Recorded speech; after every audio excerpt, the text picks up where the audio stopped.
महाराज की जय। श्री जय संगपुरी महाराज की जय। श्री देवपुरी महाराज की जय। अपने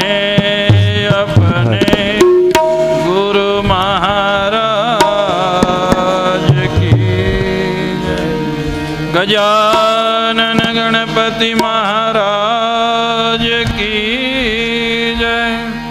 पवन सुत हनुमान की जय।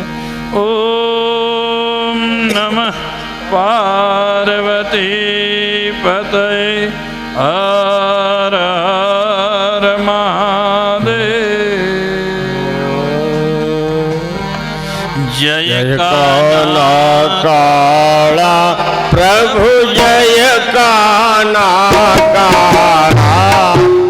मीठी मीठी मोरली वाला, मीठी मीठी मोरली वाला, गोपीना प्यारा।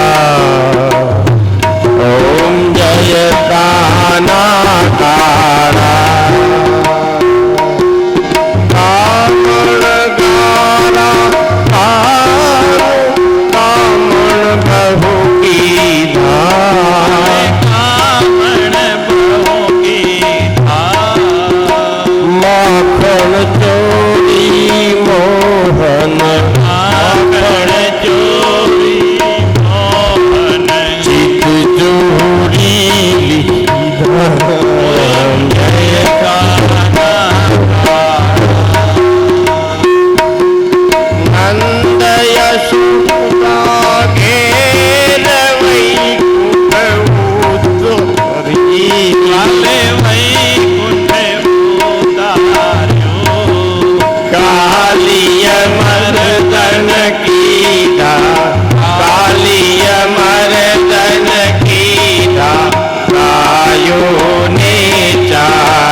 संसार सारं भुजगेन्द्रहारं सदा वसन्तमरदयारविन्दे भव भवानी सहितं नमामि।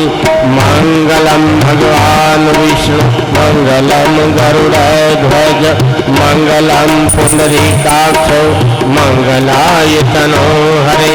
सर्वमंगल मांगल्ये शिवे सर्वार्थ साधिके शरणे त्र्यंबके गौरी नारायणी नमोस्तुते नारायणी नमोस्तुते।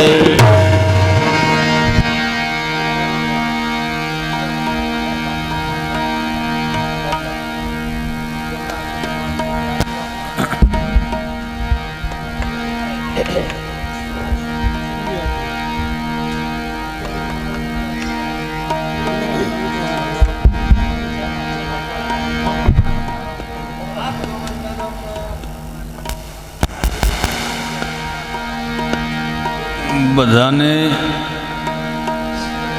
વ્યવસ્થાની દ્રષ્ટિએ એક વિનંતી છે કે મંગલાચરણને ચાલે ત્યાં સુધીમાં તમે પ્રસાદની જે વ્યવસ્થા છે એને ન્યાય આપી દેજો. એટલે પ્રસાદ લઈ લઈને પાછા બેસવા માંડજો. એટલે સહેજ પણ શરમ અને સંકોચ રાખ્યા વગર પ્રસાદને ન્યાય આપવાનું કરજો. બધાએ પ્રસાદ લેવાનો છે.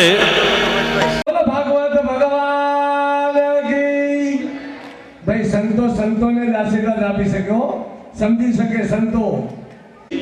કૃષ્ણ કનૈયા જોરદાર તાળીઓ તો બતાવો મને. પૂજ્ય શાસ્ત્રીજીના આશીર્વાદ ફૂલચંદભાઈ શેઠે છે અને સીતારામ બાપુ. વાહ શાસ્ત્રીજી, એમને સરસ મજા. ગોપીના પ્યારા ઓમ જય કાના કાળા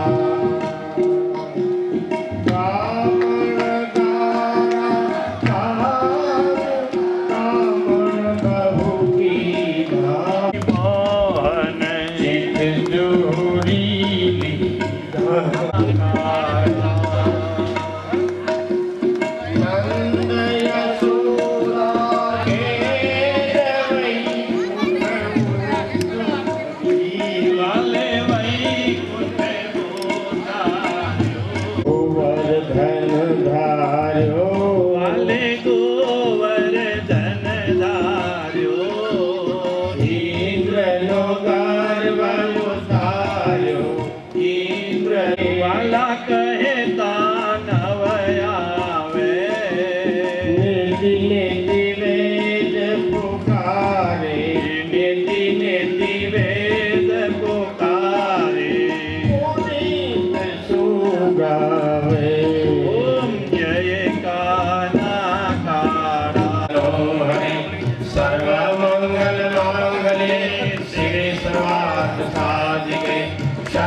એવું અહીં બધાને આમંત્રણ. કોઈ એમ કે મને આ બધાને જમવા માટે બધી વ્યવસ્થા અહીં આગળ છે, એટલે પ્રસાદ છે એટલે પ્રસાદનો અનાદર થાય નહીં. બધાએ પ્રસાદ લેવાનો.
तत्पदं दर्शितं येन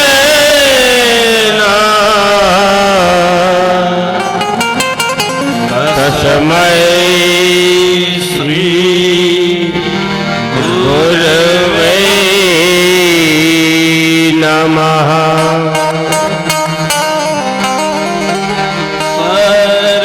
સર્વમંગલ માંગલ્યે શિવે સર્વાર્થ સાધિકે શરણ્યે ત્રયંબકે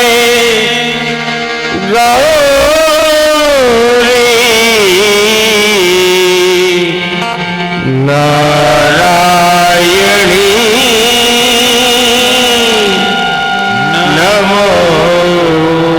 નમોસ્તુતે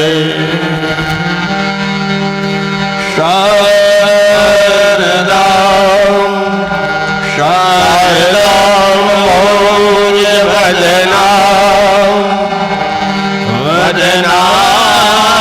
વદનાંબુજે સર્વદા યસ્માકં સન્નિધિં સન્નિધિં ક્રિયા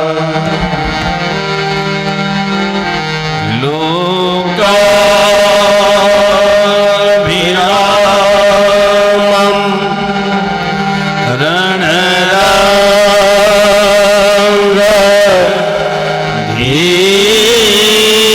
ધીરા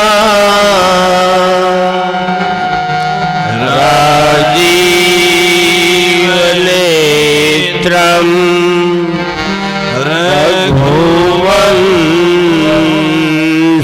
રઘુવંશનાથં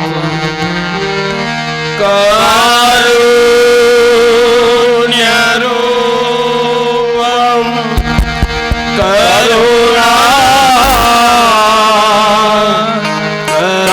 કરુણાકરંદં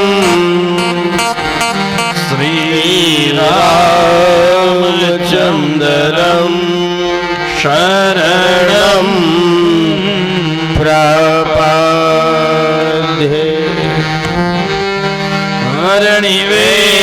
હરણિવેશરમણીય દર્શનમ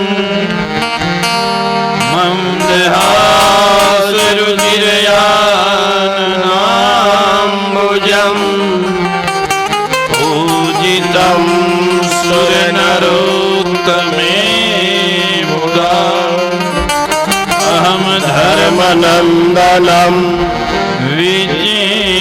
વિચિંતય करारविन्देन पदारविन्दं मुखारविन्दे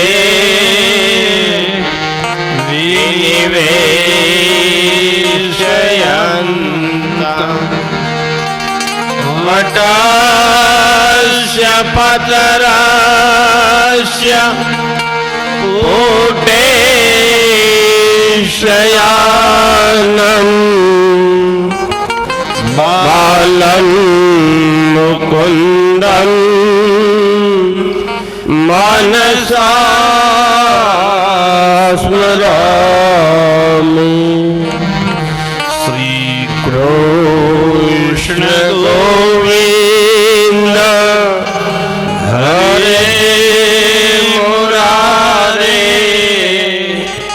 हे नाथ नारायण वासुदेव जिहवे पिबसवा मृतमेत देवं गोविन्द दामोदर माधवेति विकरे तुकामा किल गोपकन्या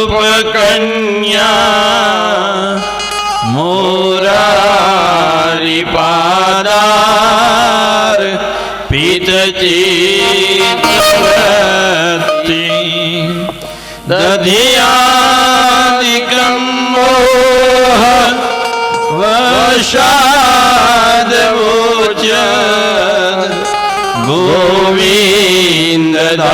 દામો ધર્માધવેતી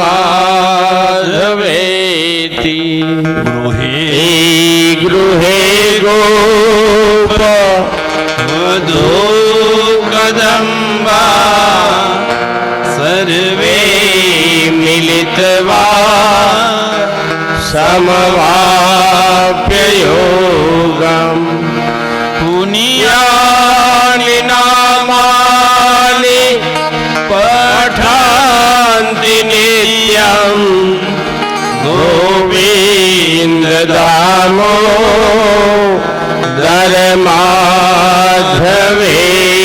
ધર્માધવેતી સુખમ શયાનામ નિલયે નિજપી નામાનિ વિષ્ણો પ્રવદન્તિ મત્યા તેનિશિતં તન મયતાં વ્રજન્તિ ગોવિંદ દામો ધર્માધવેતી જીહવે સદૈવં ભજ સુંદરાણી નામાનિ કૃષ્ણસ્ય મનોહરાણી સમસ્ત ભગતાર્તિત વિનાશનાની ગોવિંદ દામો ધર્માધવેતી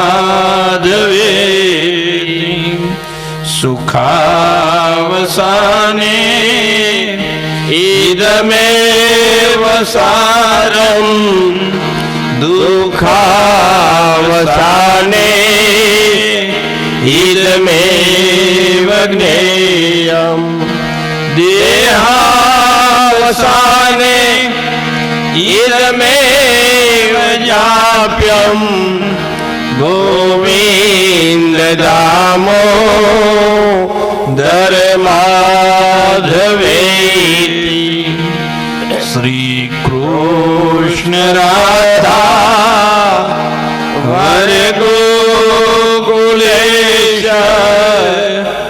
ગોપાલ ગોવર ધનનાથ વિષ્ણુ જીહવે पिबस्वा मृतमेत देवं गोविंद दामो धर्माधवेति गोविंद दामो धर्माधवेति मनोजवम्मा ऋतुल्यवेगं जितेन्द्रियं बुद्धिमतां वरिष्ठं वातात्मजं वा नरयूथमुख्यं श्रीरामदूतं शरणं प्रपद्ये श्रीरामदूतं शरणं प्रपद्ये बोलिए श्री वृंदावन विहारी लाल की जय।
પધારો પાવન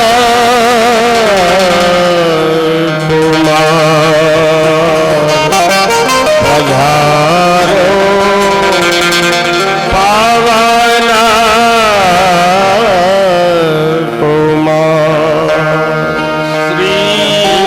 ચરણ સરોજ રજ નિજ મન મુકુર સુધારી રઘુબર ભીમલ યશ જોદાયકો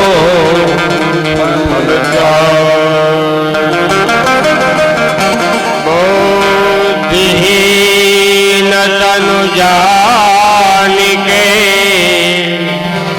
सुमिरो पवन कुमार बल बुद्धि विद्या देहु मोहि हरहु कलेश विकार हरहु कलेश विकार પવન पुत्र हनुमान जी महाराज की जय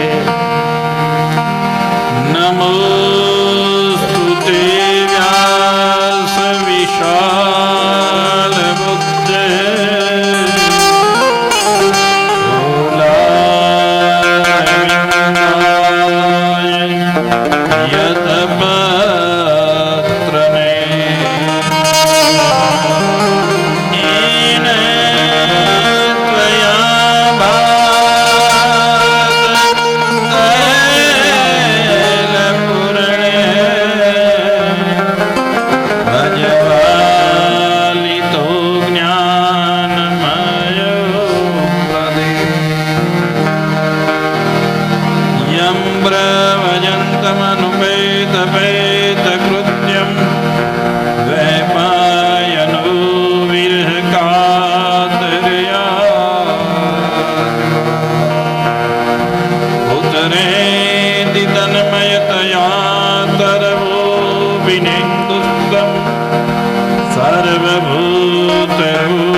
સદગુરુદેવ શ્રી સુખદેવજી મહારાજ જય. પરમ ભાગવત પરીક્ષિત महाराज की जय હરે રામ હરે રામ રામ હરે हरे राम हरे राम राम राम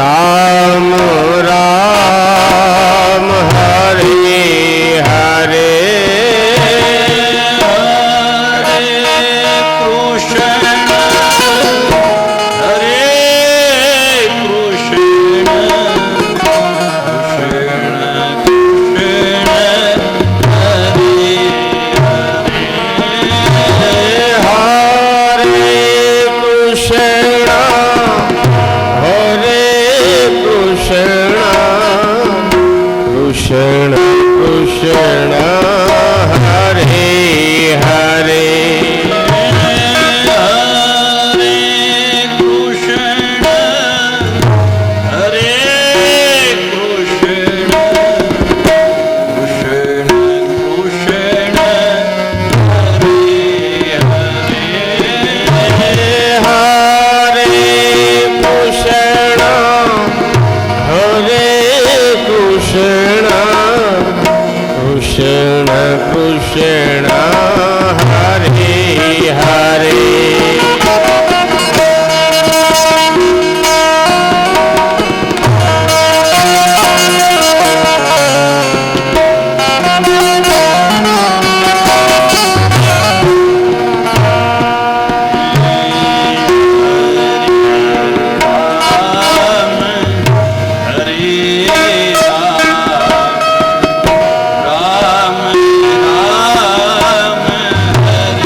કૃષ્ણ કૃષ્ણ હરે હરે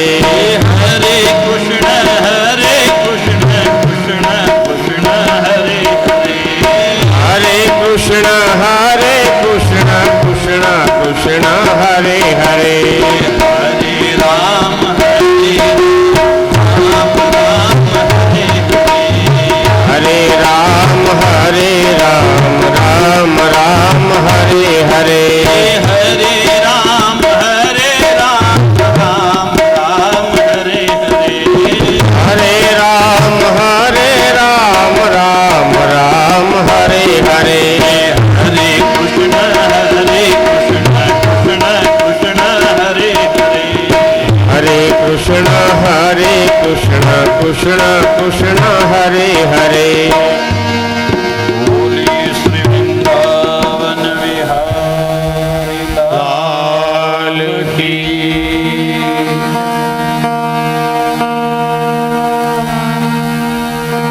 સૌના હૃદયમાં બિરાજમાન એ પરમ ચૈતન્ય તત્વને પ્રથમ મારા નમસ્કાર. વિપ્રવૃંદના ચરણમાં મારા નમસ્કાર.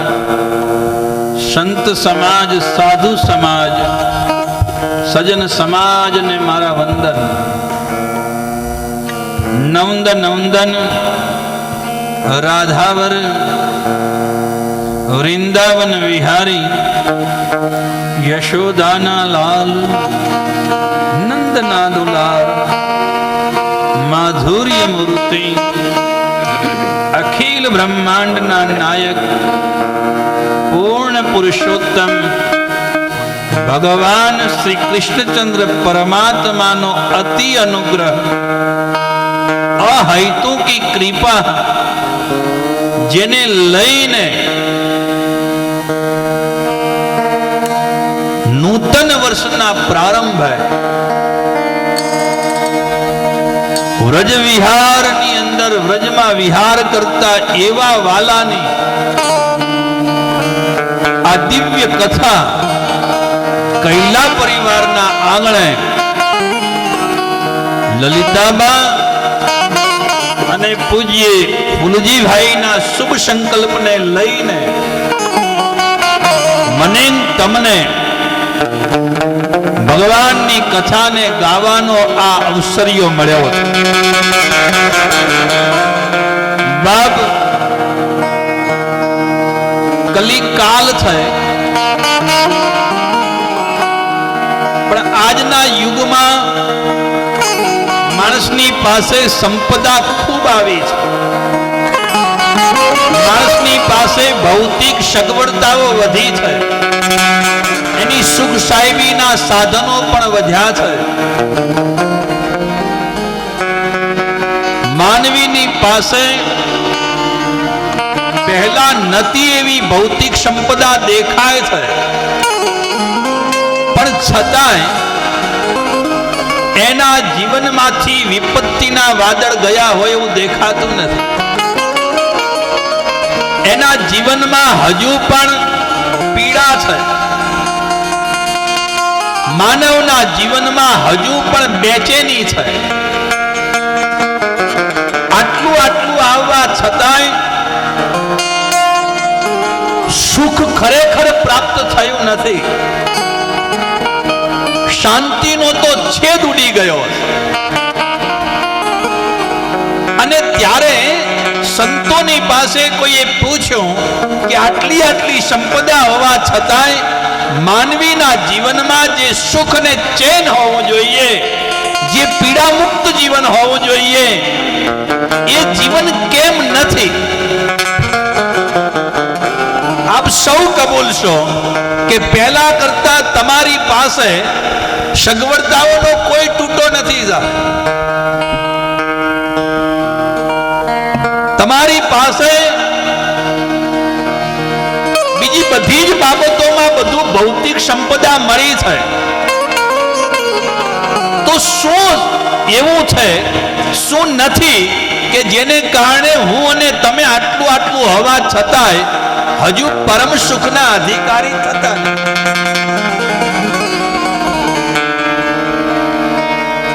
તો સંતોનો મત છે અને રામચરિત માનસનો પણ મત છે કે જીવ જે છે એને સુખની પ્રાપ્તિ ન થાય, વિપત્તિના વાદળો એના જીવનમાં દેખાય, તો એનું કારણ જો ખોજીએ તો એ કારણ મારો હનુમંત એમ કહે છે, કહ હનુમંત વિપત્તિ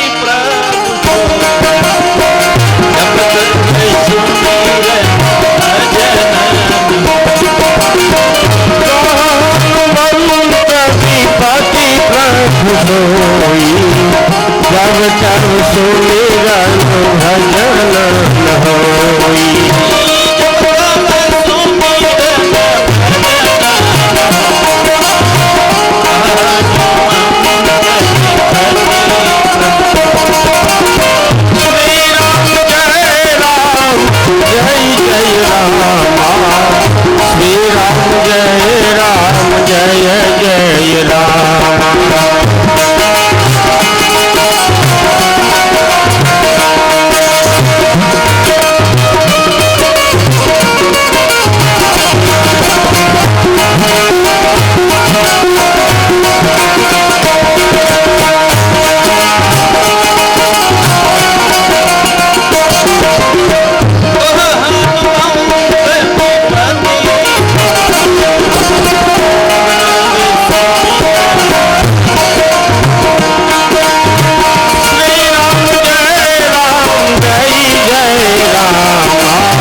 છે કે માનવીના જીવનમાંથી ઈશ્વરનું સ્મરણ જાય, જે ક્ષણ ઈશ્વર સ્મરણ વગરની વીતે ત્યારે એના જીવનમાં વિપત્તિ આવે. અને આપ સૌ કબૂલ છો સાહેબ. કાલે મારે ગામમાં પોપટભાઈ સુથાર છે, આપણે ઘણા જાણતા, એમને મને કીધું આમ આનંદમાં મજામાં, એટલે મેં કીધું જ્યાં સુધી ઈશ્વરની સાથે રહીએ ત્યાં સુધી મજામાં, જગતની હારે સહેજાઈએ એટલે પીડા સિવાય બીજું કઈ દેખાતું નથી. અને આપ સૌ કબૂલ છો કે તમે પરમાત્મામાં રહો ત્યાં સુધી આનંદ થાય, પરમાત્મામાં રહો ત્યાં સુધી પીડા નથી થાય. ભગવાનની વાત લઈને બેસી જાઓ તો બીજી કોઈ વસ્તુ સુખને માટે નથી જોઈ. ભગવાન સિવાયની વાતો જ્યાં લઈને બેસો છો ત્યાં પીડા સિવાય બીજું કંઈ દેખાતું નથી. મારે તમારી પાસે ભાગવતજીના પ્રારંભે થોડી જે વાત કરવી છે, બહુ ધ્યાનમાં લેજો. આટલી ભૌતિક સંપદાઓ અને સગવડતાઓની વચ્ચે પણ માણસના જીવનમાંથી હજુ ચિંતા નથી ગઈ, હજુ એના જીવનમાંથી પીડા નથી ગઈ. જેને જોવે ને બહારથી બોલે છે મજામાં છીએ, જેને પૂછો એટલે આપણા લેરમાં, હકીકતમાં લાઈમાં છે, લેરમાં કોઈ છે નહીં. પણ છતાં આમ આપણે બહારથી બોલીએ, અંદરથી કંઈક જુદું છે. માનવીના જીવનની આ પીડા છે, આ પરેશાની, એનું કારણ એક જ દેખાય છે કે આજે માણસનો ઈશ્વર સાથેનો, ધર્મ સાથેનો સંબંધ ક્યાંક તૂટતો જાય છે. બહુ ધ્યાનમાં લેજો, ફરીવાર બોલો છો. માણસના જીવનમાં આટલી સંપદાઓની વચ્ચે પણ, આટલી સગવડતાઓની વચ્ચે પણ હજુ એના જીવનમાંથી પીડા નથી ગઈ, હજુ એના જીવનમાંથી ચિંતા નથી ગઈ, હજુ એના જીવનમાંથી પરેશાની નથી હટી. તો એનું કારણ એક જ દેખાય છે કે એનો ઈશ્વરથી સંબંધ તૂટી રહ્યો છે, એનો ધર્મથી સંબંધ તૂટી રહ્યો છે. બહુ ધ્યાનમાં લેજો સાહેબ, ધનથી સુખ નહીં મળે સાહેબ, ધર્મથી જ સુખ આવે. આપ સૌ કબૂલ છો આ વાતને. હું તમને પૂછું, સુખને માટે શું જોઈએ સાહેબ?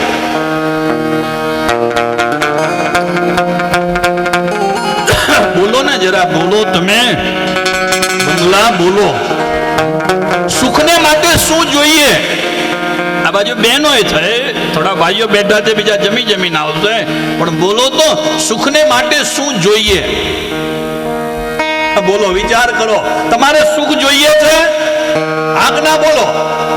જેટલાને સુખ જોઈતું હોય એટલા જોરથી બોલો, સુખ જોઈએ છે? બરોબર. હવે સુખ બધાને જોઈએ છે. જેને સુખ જોઈતું હોય એને પહેલું આ ગોતવું જોઈએ, સુખ શેમાં મળે? આ છે સીધું. તમારે સુખ જોઈએ છે તો સુખ શેમાં મળે? તમને એ ખબર છે કે સુખ શેમાં મળે?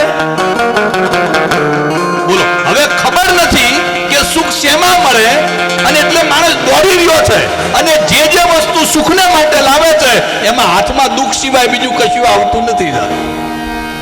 તમે જેટલી વસ્તુ સુખને માટે લાવ્યા એમાં બોજો વધ્યો કે ઘટ્યો? જેમ જેમ તમને એમ થયું પરણી જઈએ પછી મજા એમ, પરણી ગયા પછી શું થયું? એક વસ્તુ ધ્યાનમાં લેજો, આ જગતમાં તમે જ્યાં સુધી તમારા પોતાના માલિક નહીં થાવ ત્યાં સુધી જગતમાં કોઈના માલિક થઈ શકાય નહીં. તમે શરીરની સાથે જીવો ત્યાં સુધી સુખ ના મળે. શરીર એમ કઈ લાંબી વસ્તુ નથી, શરીર એ યંત્ર છે. શરીર એ કેવલ યંત્ર છે. બરાબર ધ્યાનમાં લેજો, શરીર એ કેવલ યંત્ર છે. હવે આ જીવે તો એનું જીવન યંત્રવત થઈ જાય, અને યંત્રવત થયેલો માણસ પરતંત્ર થાય, અને પરતંત્ર થયેલા માણસને સુખ ન હોય. મારે તમારી પાસે કથાના પ્રારંભે જે વાત કરવી છે કે આટલું આટલું હોવા છતાંય સાહેબ આપણા જીવનમાંથી આ પરેશાની જતી નથી, પીડા જતી નથી. તો એનું કારણ એ દેખાય છે કે માનવીનો ઈશ્વરની સાથેનો સંબંધ તૂટતો જાય. હું તમને પૂછું, તમારા 24 કલાકમાં સાહેબ તમે ઈશ્વરની સાથે કેટલા કલાક જીવો છો? તમે તમારી સાથે કેટલા કલાક જીવો છો એ કેવું છે મારે. ઈશ્વર એટલે તમે તમારી સાથે કેટલા કલાક જીવો છો.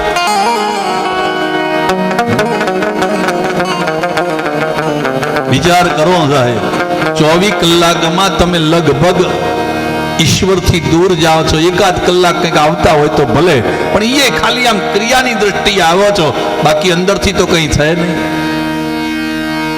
ઈશ્વરની સાથે જેનો સંબંધ તૂટે, ધર્મની સાથે જેનો સંબંધ તૂટે,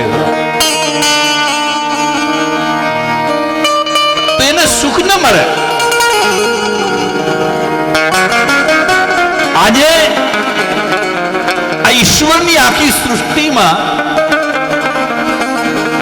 તમે જુઓ તો માણસ સિવાય ઉદાસી કોઈ દેખાતું નથી, રોગી કોઈ દેખાતું નથી, બીમાર કોઈ દેખાતું નથી. સાહેબ હું તમને પૂછું કે તમે પક્ષીના જેટલા આનંદમાં રહી શકો છો?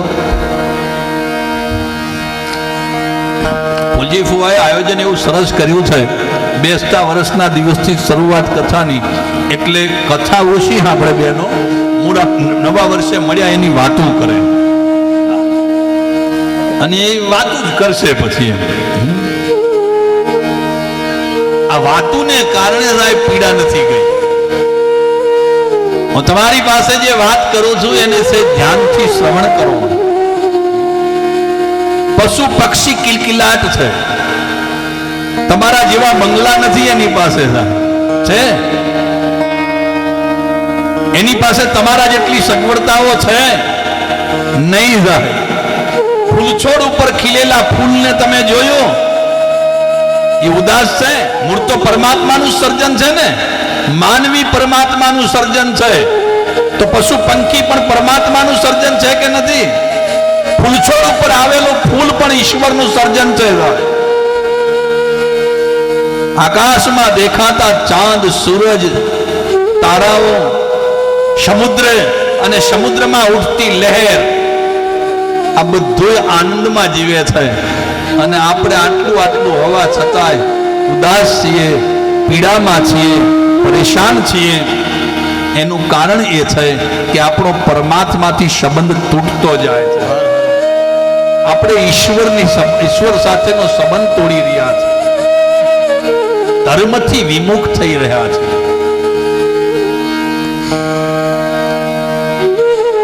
આપણે ધર્મની ક્રિયાએ સાહેબ ક્યાંક કોઈક વાર તહેવારે ઉજવા એ રીતે લઈ લીધી છે. ધર્મ એ મારો તમારો પ્રાણ છે. ધર્મની સાથે સંબંધ ન હોય એ માનવીના જીવનમાં સુખ ક્યારેય ન હોય. અને એટલે મારો હનુમંત લખે છે, કહા હનુમંત વિપતિ પ્રભુ સોઈ, જબ તબ સુમિરન ભજન ન હોય. હું તમને પૂછું કે આ ઈશ્વરથી સંબંધ આપણો તૂટ્યો, ધર્મથી આપણો સંબંધ તૂટ્યો છે, એની પાછળનું કારણ શું દેખાય છે? બોલો. હું તમે ઈશ્વરથી દૂર ગયા એનું કારણ શું જણાય છે? બોલો જરા, બોલો. ઈશ્વરથી સંબંધ તૂટ્યો એનું કારણ શું જણાય છે? આપણે ઈશ્વરથી દૂર કેમ જતા જઈએ છીએ? આપણું જીવન ઈશ્વર તરફ નથી, ભજન તરફ નથી, ભોગ તરફ છે. મારા તમારા જીવનમાં સાહેબ હું તમને પૂછું, એક બાજુ ભગવાન આવી રહ્યા છે અને એક બાજુ ભોજન છે, બોલો તમે કઈ બાજુ જશો? ભગવાન તો પછી એ મળી લેવાય, મંદિર તો પછી એ જવાય, પહેલા આપણે ક્યાં જવું છે? જમવાનું પતાવી લઈએ. જો અત્યારે આપ્યું ને તમને સગવડતા આપી, તમે જો કે પહેલા જમી લો ભાઈ, એટલે પછી ઘડીએ વળીએ એમ ના થાય કે બાકી છે. તો બાપ, ઈશ્વરથી મારો તમારો સંબંધ તૂટ્યો છે, આપણે દૂર જતા જઈએ છીએ, ધર્મથી આપણે દૂર જતા જઈએ છીએ. એની પાછળનું કારણ થાય. આપણે લગભગ શું કહીએ એમ કે આ ધર્મથી બધું સંબંધ તૂટ્યો, આ બધું એનું કારણ શું? તો આપણે તરત શું કહીશું? ભૌતિકવાદને કારણે. સાચું? ઈશ્વરથી સંબંધ તૂટવાનું કારણ શું? તો કે ભૌતિકવાદને કારણે. કોઈ વળી કહે છે પશ્ચિમની શિક્ષાને કારણે, આપણી શિક્ષા પદ્ધતિ એવી છે એને કારણે. આ બધા કારણો સાચા છે સાહેબ? આ બધું સાચું લાગે છે? ના બાપ ના. મનુષ્યનો સંબંધ કોઈ ભૌતિકવાદ પણ ઈશ્વરની સાથે ન તોડી શકે, કોઈ પશ્ચિમની શિક્ષા પણ ન તોડી શકે. પણ હું અને તમે બીજાના ઉપર ઢોળી દેવા તૈયાર હોઈએ છીએ. અંધારું હોય, અંધારું સાહેબ, એ અંધારાથી દીવાને બુઝાવી શકાય? અંધારાથી દીવાને બુઝાવી શકાય? ન બુઝાવી શકાય. પણ દીવો પ્રજ્વલિત થાય તો અંધારું જતું રહે. એમ ધર્મ જે છે એ ધર્મ એવો પ્રકાશ છે કે એ કોઈ વાવાઝોડાથી કઈ બુઝાય એવું છે નહીં. પણ આ અંધારું મારા તમારા જીવનમાં આવતું જાય છે. ધર્મથી આપણે વિમુખ થઈ રહ્યા છીએ. એની પાછળનું કારણ આપણે એવું સમજી બેઠા છીએ કે પૈસો મેળવી લેવો સરળ છે, પરમાત્માને પામવું કઠિન છે. અને કઠિનતાને લઈને વારંવાર દોહરાયું કે ભાઈ કઠિન છે ઈશ્વર મેળવવો, કઠિન છે, કઠિન છે. અને એને કારણે આપણે સીધું વિચાર્યું કે જે કઠિન હોય, મહેનત કરવા છતાં મળે એમ નથી, એની પાછળ જાવ એના કરતા મળે એમ છે પૈસાની પાછળ જતા રહીએ. અને એને કારણે આપણે પૈસાની તરફ ગયા, લૌકિક પદોની તરફ ગયા.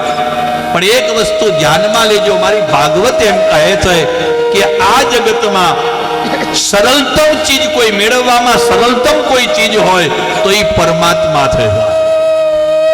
પરમાત્માને મેળવવા સરળ છે, પરમાત્માને પામવા કઠિન નથી, પરમાત્માને પામવા બિલકુલ સરળ છે. હવે એમ પૂછું, પરમાત્મા તમારાથી દૂર છે? પરમાત્મા તમારાથી દૂર જ નથી, જે તમારાથી બિલકુલ નજીક છે. પણ તમે તમારાથી દૂર જતા રહ્યા છો, એને કારણે પરમાત્મા સાથેનો તમારો સંબંધ તૂટ્યો છે. ભાગવત મને તમને પરમાત્માની નજીક લાવે છે. શ્રીમદ ભાગવત મને તમને પરમાત્માની સાથે સંબંધ જોડી આપે છે. ગોપીઓનો સંબંધ કૃષ્ણની સાથે થયો છે.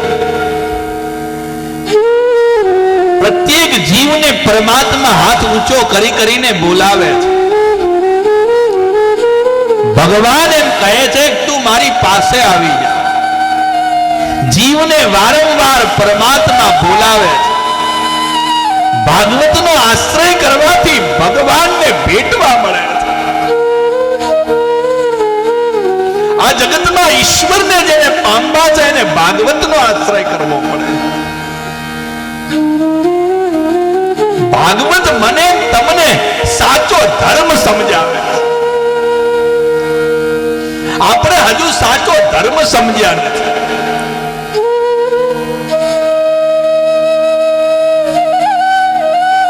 મને તમને ભાગવતનો આશ્રય જો કરીએ તો નિજાનંદની પ્રાપ્તિ થાય છે.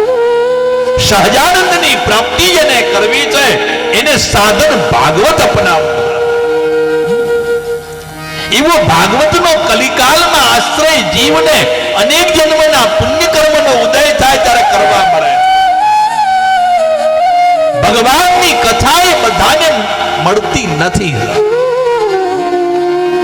ભલે તમને એમ લાગે કે ઓહ કથામાં તો શું આમ પૈસા ખર્ચી નાખીએ ને આમ કરીએ એટલે કથા કાલ થઈ જાય, કરી જોજો સાહેબ.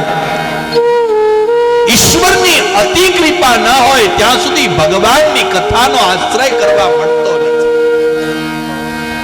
ભગવાનની કથાનો આશ્રય જીવ ત્યારે જ કરી શકે છે જ્યારે એના ઉપર જે જીવ ઉપર કનૈયો મીઠી નજર કરે એ જીવ જ પરમાત્માની કથામાં બેસી શકે છે. બાકી બધા બેસી પણ નહીં શકે. ઘણા આવ્યા હશે અને કથા ચાલુ છે એ પહેલા કઈ જતા રહ્યા હશે, 2 દાડા પછી આવશું એટલે ખબર છે 2 દાડા સુધી આ નક્કી છે. આપણે લગભગ આમ કરીએ, ભગવાન ની કથામાં જવાનું થાય તો બાનું કાઢી નાખીએ. મારે તમારી પાસે જે વાત કરવી છે નૂતન વર્ષના પ્રારંભે આ કૈલા પરિવાર દ્વારા જે આયોજન થયું છે, જીવને પરમાત્મા તરફ લાવવા માટેનું આયોજન થયું. હું તમે ભગવાન તરફ આવીએ એ માટેનું આયોજન છે. ભગવાનની કથા કોઈના પ્રયાસનું ફળ નથી, પ્રસાદનું ફળ છે. તમને ખબર નહીં હોય પણ આ કથા કેમ આવી છે અહીં આગળ. અમારે ફૂલજી ફુવા ઘણા ટાઈમથી રોજ નિત્ય ક્રમમાં કથાનું શ્રવણ કોઈને કોઈ વક્તાની સીડી લઈને પણ સતત પોતાના રૂમમાં 3-3 કલાક કરે છે અને કથાનું ફળ કથા હોય એ ન્યાય આ કથા આવી છે. આ કથા નથી કોઈ પ્રેતની મુક્તિ માટે, આ નથી કથા કોઈ બીજા કોઈ કારણોને માટે. આ કથાનો કેવલ હેતુ હરિને હેત કરવાનો છે. અને એક વસ્તુ ધ્યાનમાં લેજો, જગતથી હેત કરશો તો પ્રેત થશો અને પરમાત્માથી હેત કરશો તો તરી જશો. હવે તમારે નક્કી કરવાનું, પ્રેત થવું હોય તો જગતથી હેત કરો અને જો તરી જવું હોય તો પરમાત્માથી હેત કરો. ભાગવતની કથાનો આશ્રય મને તમને કરવા મળી રહ્યો છે. પ્રસાદથી આ કથા મળી રહી છે. આવો બીજી વાતો કરવા કરતા ભાગવતની કથામાં પ્રવેશ કરી લઈએ. ભગવાન સિવાયની બીજી વાતો કરીને શું કામ છે? અવસર મળ્યો છે, પ્રત્યેક ક્ષણને પરમાત્મમય બનાવીએ. શ્રીમદ ભાગવતના પ્રારંભે વ્યાસજી મહારાજની આજ્ઞા અનુસાર શ્રીમદ ભાગવતના મહાત્મ્યનું ગાન થાય છે. પદ્મપુરાણ અંતર્ગત 6 અધ્યાયો અને 504 શ્લોક છે. એમાં શ્રીમદ ભાગવતનું મહાત્મ્ય ગવાયું છે. જ્યાં સુધી મારી તમારી બુદ્ધિ એ મહાત્મ્ય વાળી ન થાય ત્યાં સુધી પરમાત્મામાં એવો પ્રેમ જાગતો નથી. પણ જ્યારે આપણને સમજાઈ જાય કે ઓહો આ તો બહુ મૂલ્યવાન ચીજ છે, પછી આપણે એને કેવી સાચવી લઈએ. તો એને માટે મહાત્મ્ય બુદ્ધિ નિર્માણ કરવા માટે મહાત્મ્યની કથા પહેલા કહેવાય છે. આપણે ઈશ્વર તરફ જઈ રહ્યા છીએ પણ આપણે ભોગ બુદ્ધિથી જઈએ છીએ. ભગવાન પાસે આપણે ગયા છીએ ખરા પણ ભગવાન માટે થોડા ગયા છીએ સાહેબ. બોલો ને, અંતર ઉપર હાથ મૂકીને કહો, આજ સુધી મંદિરમાં તમે ગયા પણ મંદિરમાં જઈને ભગવાન માંગ્યા છે? બોલો જરા. અને કથાના માંડવા નીચે બેઠા છો, સાચું બોલજો જરા. ભગવાન પાસે જઈને માંગ્યું છે શું? ભગવાન નથી માંગ્યા. હા તો કહો છો છોકરાના ઘેર છોકરા આવી જાય એટલે હું હિંચકા નાખીને તૂટી જાઉં. કાં તો કહો છો કે મારે જમીનમાં થોડોક વધારો થઈ જાય, કાં તો આટલું થોડું મળી જાય. ભગવાનની પાસે હું અને તમે ગયા છીએ ખરા પણ ભોગ. પણ એક વસ્તુ ધ્યાનમાં લેજો, માંગવાય જગતની પાસે જાઓ એના કરતા ભગવાનની પાસે જવું એ સારું છે. પણ ભાગવત એમ કહે છે કે ભગવાનનું મહાત્મ્ય જેને જણાઈ જાય એકવાર ખબર પડી જાય કે જગતની બધી વસ્તુઓ કિંમતી છે પણ મૂલ્યવાન તો ભગવાન છે, એ વાત જ્યારે સમજાઈ જાય પછી ભગવાન સિવાય બીજી કોઈ વાતમાં રસ જાગતો નથી. ભાગવતની કથા મને તમને ભગવાન મારા તમારા જીવનમાં મૂલ્યવાન છે એ વાત સમજાવે છે. મહાપુરુષોએ કીધું છે સાહેબ, હજારો કામ છોડીને પણ ભગવાન ભજી લેવા. મારા તમારા જીવનમાં બીજી કોઈ વસ્તુ મૂલ્યવાન નથી, કેવલ ભગવાન મૂલ્યવાન છે. મારા તમારા જીવનમાં પ્રિય વસ્તુઓ ઘણી છે, પ્રિયતર વસ્તુઓ ઘણી છે, પણ ગોપીઓની જેમ હું તમે કહેતા થઈ જઈએ કે હે કૃષ્ણ, અમારા માટે પ્રિય તમે છો એમ નહીં, પ્રિયતર છો એમ નહીં, તમે અમારા માટે પ્રિયતમ છો સાહેબ. તમારા સિવાય અમારે બીજા કોઈની સાથે કોઈ નાતો નથી. અમને જે કંઈ મળ્યું છે એ તને મળવા માટેના સાધન છે. આપણે પરિવારને સાધ્ય માનીને બેસી ગયા, શરીરને સાધ્ય માનીને બેસી ગયા. આ બધા સાધનો છે પરમાત્માની પ્રાપ્તિના. શરીર મળ્યું છે તો શરીરથી શું કરવાનું?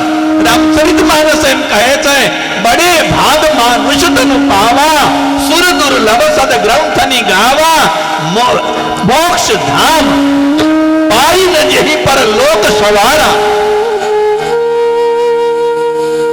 આ જ્યારે મળ્યું છે ત્યારે મોક્ષનો દ્વાર ખટખટાવા, પણ આપણે તો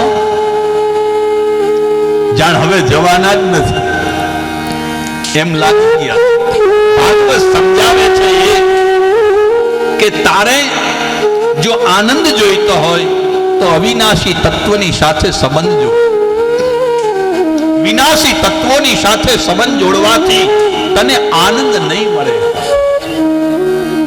આનંદની પ્રાપ્તિ જીવ અવિનાશી તત્વની સાથે જોડાય ત્યારે એને થાય.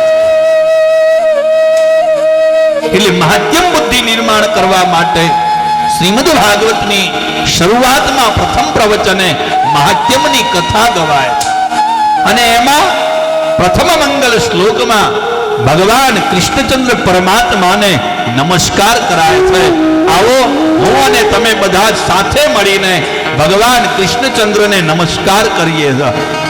સચ્ચિદાનંદ રૂપાય કૃષ્ણ શરણમ મમ, સચ્ચિદાનંદ રૂપાય શ્રી કૃષ્ણ શરણમ મમ, વિશ્વોત્પત્તિ આદિ હે તમે, શ્રી કૃષ્ણ શરણમ મમ, વિશ્વોત્પત્તિ આદિ હે તમે, શ્રી કૃષ્ણ શરણમ મમ,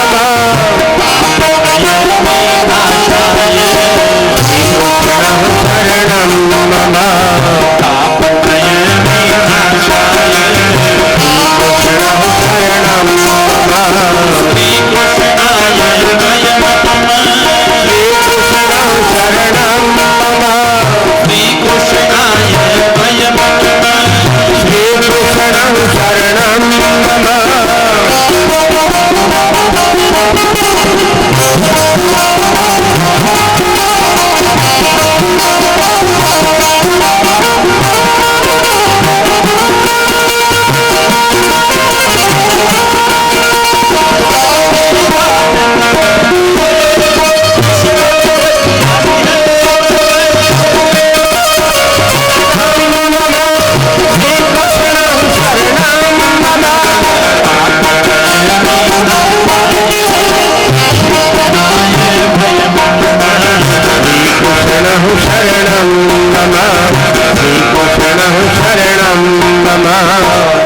પહેલા દાડે ચોખવટ કરી લેવી સારી. તમારે બે હાથ છે, ખંડિત થયો હોય અને કોઈ સવાલ નથી, પણ જેને બે હાથ આપ્યા હોય, ભગવાને સલામત રાખ્યા હોય, એક કામ કરો, એક અને હારા કામમાં પાડો, નહીતર હવે થોડા સમય પછી આવવાની છે એમાં પાડવાના જ છે તમે. અમથી પાડો છો. અને બીજું, ઈશ્વરે તમને જો વાણી આપી હોય તો પાછળ શ્રી કૃષ્ણ શરણમ મમ, શ્રી કૃષ્ણ શરણમ મમ. કારણ કે આ જગતમાં જેને કાલના મુખમાંથી કાલ વ્યાલ મુખ ગ્રાસ ત્રાસ નિર્ણાસ હેત હોય તો એને પગ કોનો પકડવો? જેને સાહેબ મગર પોતાનો પગ ના પકડે એમ જે માણસ ઈચ્છતો હોય એને પગ કૃષ્ણનો પકડી લેવો. અને આપણે લગભગ બધાએ કોના પકડ્યા છે મને તમને બધાને ખબર છે. એટલે જેટલા બને એટલા વધારે જાપ. શ્લોકો ન ગાઓ તમે, વાંધો નહીં, પણ પાછળ તમે આ મંત્ર જાપ કરો. સચ્ચિદાનંદ રૂપાય શ્રી કૃષ્ણ શરણમ મમ, સચ્ચિદાનંદ રૂપાય શ્રી કૃષ્ણ શરણમ મમ, વિશ્વોત્પત્તિ શ્રી કૃષ્ણ શરણમ મમ, વિશ્વોત્પત્તિ આદિહેતવે શ્રી કૃષ્ણ શરણમ મમ, તાપત્રય વિનાશાય કૃષ્ણ શરણમ મમ, તાપત્રય વિનાશાય શ્રી કૃષ્ણ શરણમ મમ, શ્રી કૃષ્ણાય વયમ શ્રી કૃષ્ણ શરણમ મમ, શ્રી કૃષ્ણાય વયમ શ્રી કૃષ્ણ શરણમ મમ, કૃષ્ણ શરણમ મમ, કૃષ્ણાય વયમ કૃષ્ણ શરણમ મમ. પહેલા મંગલ શ્લોકમાં ભગવાન કૃષ્ણચંદ્ર પરમાત્માને નમસ્કાર કરાયા. ત્રણ વસ્તુ પ્રથમ મંગલ શ્લોકમાં બતાવી. પરમાત્માનું સ્વરૂપ કેવું, બીજા ચરણમાં બતાવ્યું પરમાત્માનું સામર્થ્ય કેવું, અને ત્રીજા ચરણમાં બતાવ્યો પરમાત્માનો સ્વભાવ. સ્વરૂપ, સામર્થ્ય અને સ્વભાવ. કોઈને પણ નમસ્કાર કરવા હોય તેની ત્રણ વસ્તુઓ જોવી જોઈએ. એક તો એનું સ્વરૂપ જોવું, બીજું એ સામર્થ્યવાન છે કે નહીં એ જોવું જોઈએ, અને ત્રીજું એનો સ્વભાવ. હવે સ્વભાવ બરાબર ના હોય ત્યારે મેચ ખાય છે. તો પરમાત્માની ત્રણ વસ્તુ ભાગવતના મહાત્મ્યના પ્રથમ શ્લોકમાં બતાવાય. પહેલું બતાવ્યું સચ્ચિદાનંદ રૂપાય, સચ્ચિદ આનંદ સ્વરૂપ પરમાત્મા. જો બહુ ધ્યાનમાં લેજો, પરમાત્મામાં પણ આ વસ્તુ બતાવી, અને ઈશ્વરનો અંશ જીવ જે છે એનામાં પણ આ ત્રણ વસ્તુ છે.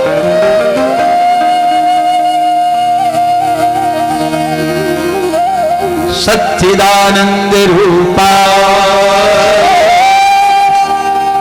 પહેલા શરૂઆતમાં કીધું આપણા જીવનમાંથી આનંદ જતો રહ્યો છે. કેમ? તો ચિત્તમાં સાહેબ સત પદાર્થોને સ્થાન નથી રહ્યું, ચિત્તમાં અસત પદાર્થોએ સ્થાન લીધું છે. તમે ચિંતન કોનું કરો છો સાહેબ? બોલો, તમે ચિંતન કોનું કરો છો? બોલો, તમે તો જાણે મૌની મુનિ હોય એવી સ્થિતિ છે. તમે ચિંતન તમારા પરિવારનું કરો છો, તમે ચિંતન તમારા ધંધા રોજગારનું કરો છો. ચિંતન પરમાત્માનું જે દિવસે થવા લાગશે એ દિવસે આનંદ સિવાય બીજું કંઈ નહીં હોય. એક વસ્તુ બીજી ધ્યાનમાં લેજો, સુખ માટે કદાચ સાહેબ તમે નાનું મોટું કંઈક સાધન લઈ